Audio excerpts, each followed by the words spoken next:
Hi అండి అందరికీ. ముందుగా విజయదశమి శుభాకాంక్షలు అండి అందరికీనా. ఈరోజు అయితే లాస్ట్ డే వచ్చేసింది మన దేవీ నవరాత్రుల్లోని. ఈరోజు నేనైతే మాత్రం లాస్ట్ డే అని 5 రకాల పళ్ళు, తాంబూలం, అమ్మవారికి చీర, జాకెట్టు, గాజులు అన్నీ అమ్మవారికి అయితే చూపించానండి. అలాగే ప్రసాదాలు కూడా చేశాను. ముందుగా ఫస్ట్ అయితే కుంకుమ పూజ అయితే చేసేసుకొని పళ్ళు అది ప్రసాదంగా పెట్టేసుకున్నానండి. తర్వాత నైవేద్యం అనేది అమ్మవారికి నివేదిస్తాను. ముందైతే మాత్రం కుంకుమ పూజ అయితే చేసుకున్నానండి మార్నింగు.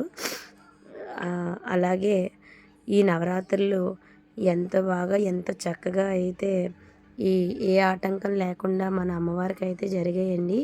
అలాగే మన పందిరిలో ఉన్న అమ్మవారికి కూడా చాలా బాగా జరిగాయి. అలాగే మీరు కూడా ఈ నవరాత్రులు ఎలా చేసుకున్నారో కామెంట్ చేయండి ఫ్రెండ్స్. ఒక లైక్ అయితే చేయండి, సబ్స్క్రైబ్ చేసుకోకండి. Once again happy Dasara.